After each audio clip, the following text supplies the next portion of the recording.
प्रभु यीशु मसीह की मधुर नाम से सभी श्रोताओं को मेरा जय मसीह की। आज परमेश्वर की हजूरी में आकर परमेश्वर का वचन से मनन करने में हमें दिया मिला हुआ इस अवसर के लिए मैं प्रभु को धन्यवाद करता हूँ। आज हम कल रोमियो का दूसरे अध्याय और उसका 14, 15, 16 आयतें देखा। आज हम 17 आयत से लेकर हम 20 आयत तक देखेंगे। 17 आयत से 20 आयत तक इसलिए कि 17 आयत अकेला पढ़ने से या 18 आयत अकेला पढ़ने से हमें इन बातों को सही तरह से समझ आने में मुश्किल हो जाएगा, इसलिए 17 से 20 तक हम देखेंगे। यहाँ पर सीधे यहूदियों के साथ बात कर रहे हैं कि उनकी गलती क्या है। हम पिछले समय में कि अलग अलग लोगों का गलतियों को और उनको परमेश्वर सज़ा किस तरह से दिला रहे, क्या सज़ा होगा और किस तरह से परमेश्वर न्याय करेगा उनको, ये सारी बातों को हम देख के आ रहे हैं। तो यहाँ पर यहूदी लोग जो लोग परमेश्वर का अपना कहलाते हैं और परमेश्वर का व्यवस्था उनको मिली है और परमेश्वर का व्यवस्था के ऊपर घमंड करते हैं, और ऐसे लोगों के बारे में यहाँ पर संत पौलुस कह रहे हैं। हम पढ़ेंगे 17 आयत से लेकर। यदि तू यहूदी कहलाता है और व्यवस्था पर भरोसा रखता है और परमेश्वर के विषय में घमंड करता है। देखो, ये यहूदियों को ये तीनों बातें घमंड की बात है। घमंड की बात है। क्यों घमंड की बात है? क्योंकि यहूदी होना एक घमंड की बात है, और दूसरा व्यवस्था पर भरोसा रखना वो भी एक घमंड की बात है कि मैं व्यवस्था पर वो भरोसा रखता हूँ। क्योंकि हम देखा है फिलिपियों का 3 अध्याय में संत पौलुस कह रहे हैं, अगर यदि कोई शरीर में घमंड कर सकते तो मैं सबसे ज़्यादा हूँ करके बोलकर, मैं यहूदी से यहूदी बिन्यामीन गोत्र का है, और इस तरह से शारीरिक तौर पर घमंड करने के लिए, और व्यवस्था के विषय में मैं फरीसी हूँ ऐसे करके बता रहे। तो एक यहूदी होना सबसे बड़ी बात, और दूसरी बात व्यवस्था पर भरोसा रखने वाला यहूदी करके बोले तो उससे भी अधिक, क्योंकि यहूदियों में बहुत सारे हैं। हम यीशु के समय का, प्रभु यीशु के समय पर देखा गया तो वहाँ पर यहूदी लोग हैं, और उनमें भी बहुत सारे हैं व्यवस्था पर भरोसा ना रखने वाले लोग, यानी चुंगी लेने वाले, पापी लोग, इस तरह से बहुत सारे है यहूदी हैं, मगर फिर भी वो यहूदी से व्यवस्था पर नहीं भरोसा रखते। यहाँ पर ऐसे लोगों को बोल रहे हैं। ये अकेले यहूदी लोगों का बारे में नहीं बता रहे, यहूदी भी हैं, साथ में क्या कहते हैं, व्यवस्था पर भरोसा रखते हैं और परमेश्वर पर घमंड करते हैं। 3 बातें। तो ये आगे थोड़ा सा पढ़िए। और उसकी इच्छा जानता और व्यवस्था की शिक्षा पाकर उत्तम उत्तम बातों को प्रिय जानता है। देखो, उसकी इच्छा जानने वाला। अब चौथी बात क्या है? उसकी इच्छा जानने वाला और इच्छा जानकर व्यवस्था की शिक्षा का उत्तम उत्तम बातों को प्रिय जानने वाला। प्रिय जानने वाला ऐसे लिखा है ना, प्रिय जानने वाला करके लिखा है। देखो, 5 बातें यहाँ पर।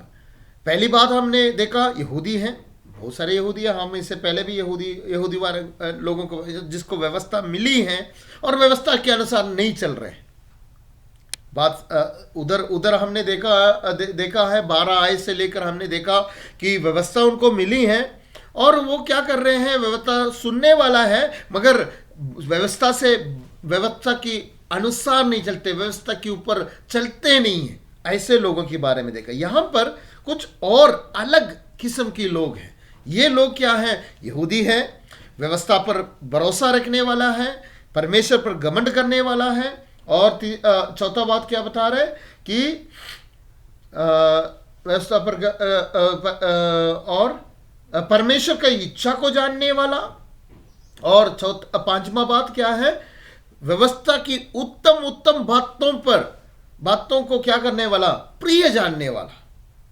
देखो किस तरह से उनको लेके आ रहे, कितना अच्छा बंदा है। हम अपनी तरफ से देखा गया तो कितना अच्छा बंदा है, यहूदी है, परमेश्वर का अपना लो। और दूसरी बात, यहूदी यहूदी करके बोलने तो एफेसियों का खत पढ़ते समय दूसरा अध्याय और उसकी 11 आयत से लेकर पढ़ते हैं तो हमारे बारे में बताते हैं कि हम किस तरह से हैं। हम जो हम उसमें एक शब्द मेरे अंदर ऐसे छुपा हुआ छुप जाते हैं, वो है परमेश्वर है ही नहीं। अन्य जाति लोगों का बारे में बता रहे कि उनको परमेश्वर है ही नहीं, ऐसे शब्द वहां पर इस्तेमाल किया। बहुत सारी बातें बता रहे कि वो जो परमेश्वर का जो प्रॉमिस से दूर है, अनसर्कमसाइज्ड है, खतना रहित है। तो इस तरह से परमेश्वर का वायदे से दूर है। और ये सारी बातें बताकर बाद में उसमें बता रहे कि ये धरती में परमेश्वर रहित है, यानी परमेश्वर है ही नहीं इनको। तो ऐसे हैं, मगर यहूदियों को बारे में बताते हैं तो वो परमेश्वर है उनको।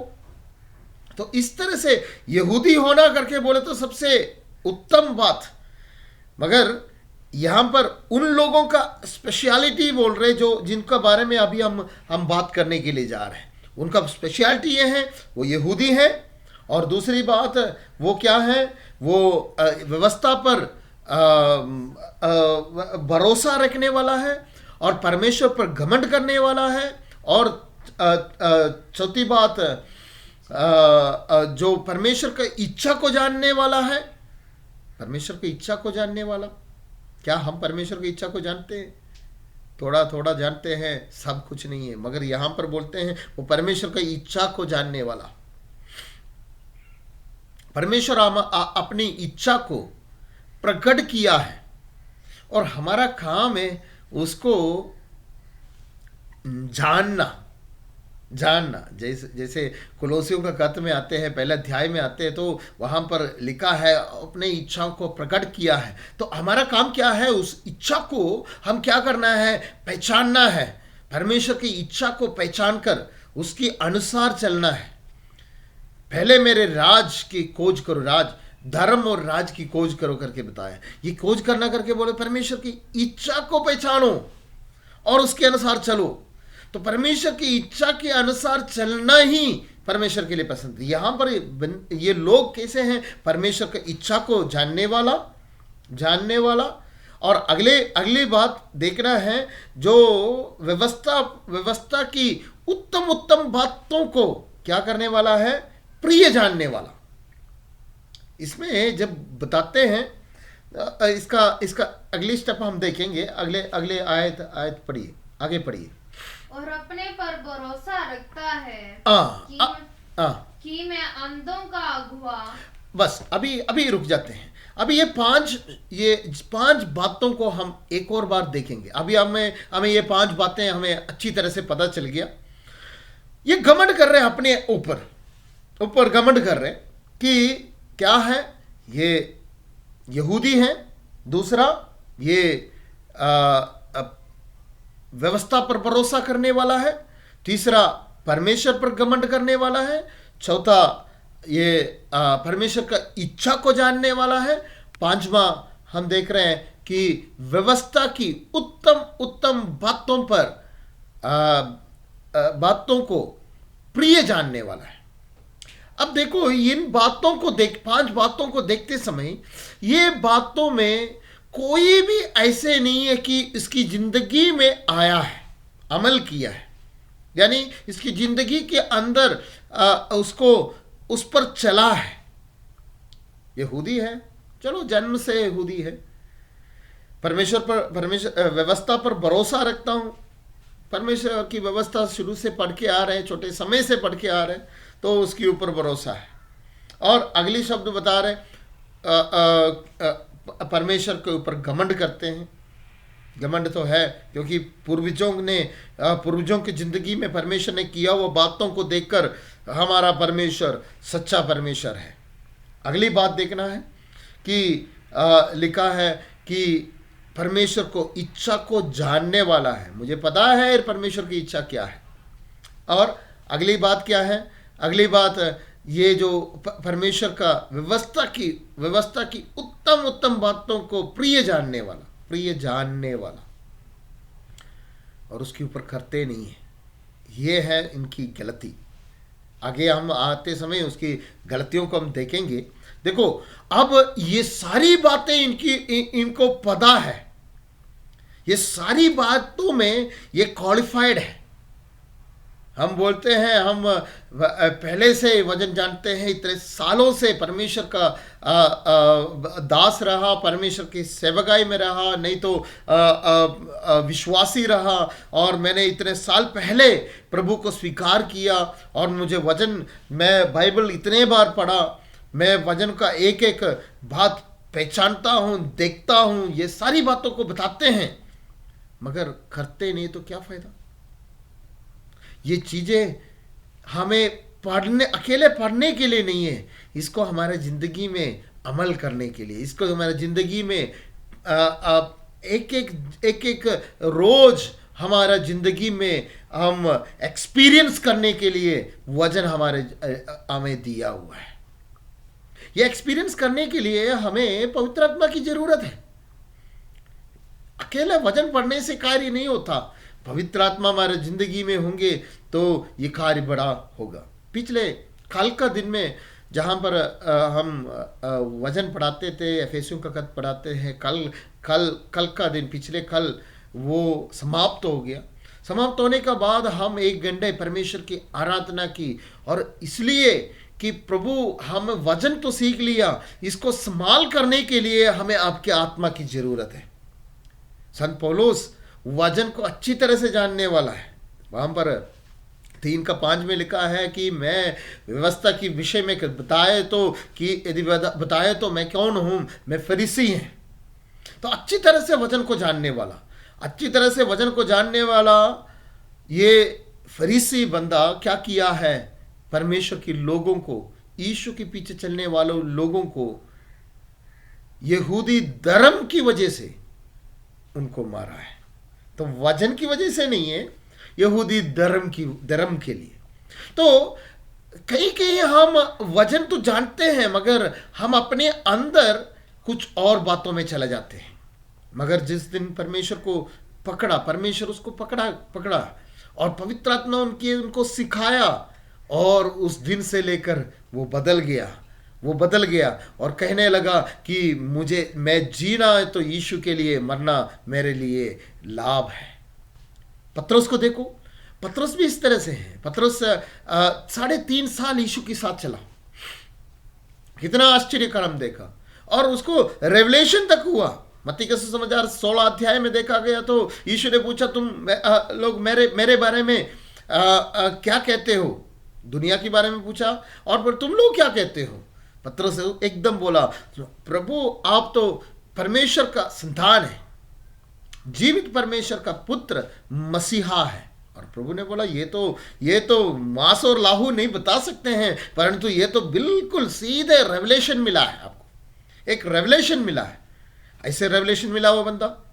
और लूकोस के सुसमाचार पढ़ते समय यीशु ने अपने जो कुर्बानी का बारे में बात कर मेरे लाहू और मांस के खाने वाला जीवित रहेगा, इस तरह से बातें किया तो सारे चेले चला गया, ये कठिन बातें करके बोलकर छोड़ के चला गया।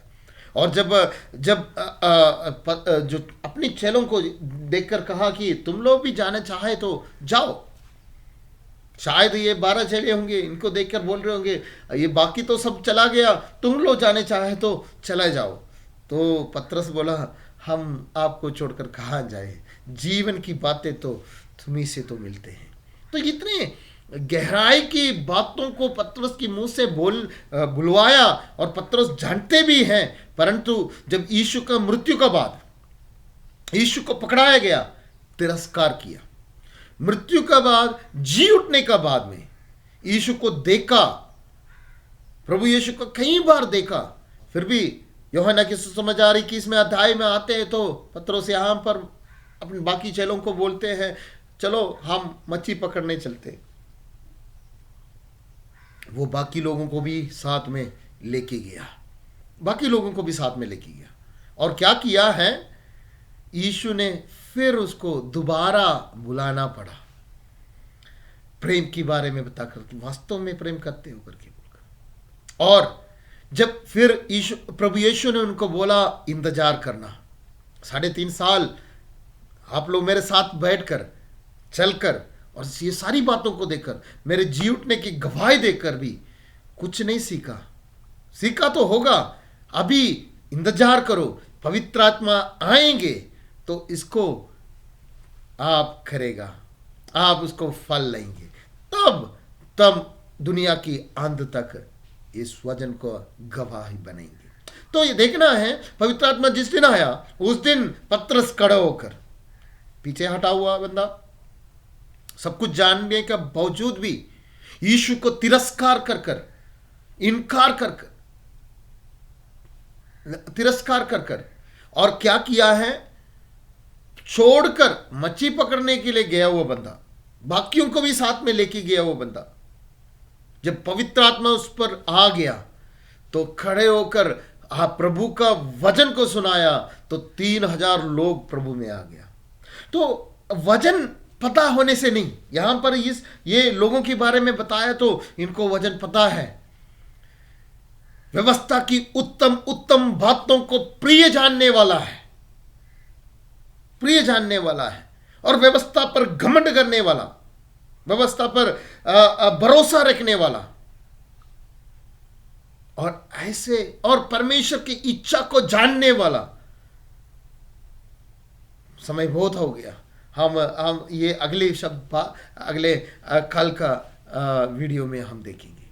देखना है, हमारी बात ऐसे तो है, थोड़ा बहुत मिलते जुलते हैं, यहूदी लोगों के बारे में बताते हैं तो हम भी साथ में अपने आप को देखें, थोड़ा बहुत हम भी उनकी साथ दे रहे हैं।